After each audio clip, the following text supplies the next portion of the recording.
L-erba' reġgħu bdew joperaw il-barrieri u bekk reġa' tkompla x-xogħol ta' kostruzzjoni. Dan wara li ġiet solvuta l-kwistjoni dwar ir-radam li kienet għaddejja bejn l-iżviluppaturi u s-sidin tal-barrieri, primarjament dwar il-prezz tar-rimi tal-iskart tal-kostruzzjoni.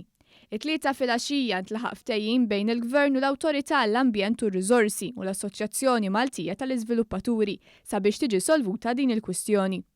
Antoine Vella, sit ta' barriera, qal li s-sidin kienu ilhom 20 sena b'din il-problema u fl-aħħar il-Gvern beda jindirizza din il-kwistjoni.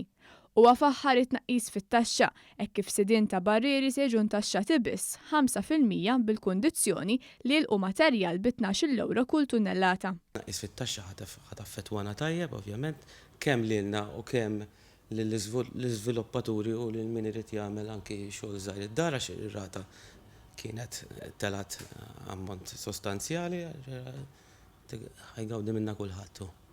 Il-Ministru għall-Ambjent Aron Farrugia tkellem dwar l-importanza ta' dan il-ftehim milħuq. Sodisfatt li l-bieraħ flimkien mal-Awtorità Ambjentali kif ukoll mal-MDA wara ħidmiet ta' diversi ġimgħat irnexxielna naslu għal ftehim kif nirregolaw dan is-settur tal-barrieri kif ukoll l-iskart ta' kostruzzjoni kemm għalissa kif ukoll għat-tul bl-pjan fit-tul sostenibbli.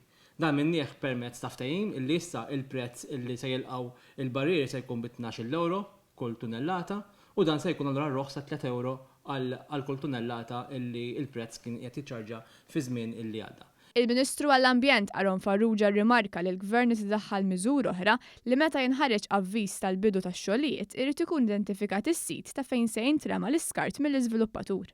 Qal il-Gvern qed jevita li jordhom materjal fil-baħar anke jekk hemm permess. Il-Gvern għandu permess biex jarmi skart tal-kostruzzjoni li huwa inert waste fil-baħar. Dan huwa post identifikat snin ilu u il-permess dejjem kien hemm u għadu hemm. Tantu hekk li fil-passat Gvern Nazzjonalista fil-fatt għamel użu minnu fuq proġett ta' madwar il-kosta u propja poġġa l-iskart illi ħoloq f'dan il-post illi huwa identifikat.